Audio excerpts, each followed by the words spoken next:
एक दिन भोलाराम ने सोचा कि इस बार अपनी फसल के साथ थोड़ा प्रयोग किया जाए। उसने खेत में टमाटर, गोभी और मिर्च लगाई थी, लेकिन इस बार उसने खेत में एक पुराना मोबाइल टांग दिया। गांव वाले हैरान, अरे भोलाराम, ये क्या जुगाड़ है? भोलाराम बोला, कौए मेरी फसल खाते हैं, ये मोबाइल देखेंगे तो समझेंगे कि किसान बहुत हाईटेक है, डर के भाग जाएंगे। सब हंस पड़े। अगली सुबह भोलाराम खेत पहुंचा तो देखा कि कोई मोबाइल पर बैठे ऐसे चाहक रहे थे जैसे कॉल पर बात कर रहे हों। भोलाराम ने सिर पकड़ लिया, पर हंसी भी आ गई। उसने कहा, भाई, ये तो उल्टा हो गया। वो घर लौट आया और सोचने लगा अब क्या करें। तभी उसकी पत्नी बोली, कौओं को भगाने के लिए फटे कपड़ों का पुतला क्यों नहीं बनाते? भोलाराम बोला, अरे पुतला नहीं बनाऊंगा, पुतला तो सब बनाते हैं, मैं सुपरस्टार पुतला बनाऊंगा। उसने पुराने कपड़े पहनाकर एक बड़े बांस पर टोपी, काला चश्मा और नकली मूंछ लगा दी। ऊपर से एक पोस्टर भी चिपका दिया, खेत की सुरक्षा में किसान सुपरहीरो। अब खेत ऐसा लग रहा था जैसे कोई फिल्म का सेट हो।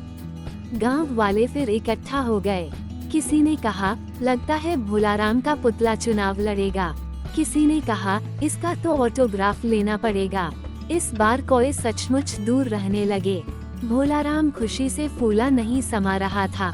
उसने सोचा, जब सब काम इतना बढ़िया चल रहा है तो फसल बेचने का भी नया तरीका अपनाते हैं। बाजार जाने की जगह उसने गांव के चौराहे पर एक बोर्ड लगा दिया, ताज़ी सब्जी हंसी के साथ फ्री। लोग आकर्षित होकर आने लगे। वो सब्जी तौलते तौलते चुटकुले सुनाता, गोभी इतनी गोल है कि क्रिकेट का बॉल समझकर मत उछाल देना।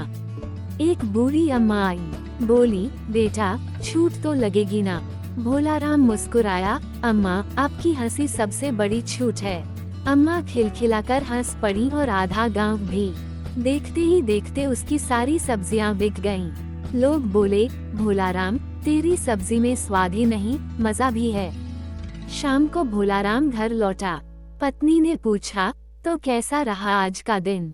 भोलाराम ने छाती चौड़ी करके कहा, आज समझ आया कि खेती में केवल खाद पानी नहीं, थोड़ी सी हंसी भी डालो तो फसल और दोस्त दोनों बढ़ जाते हैं।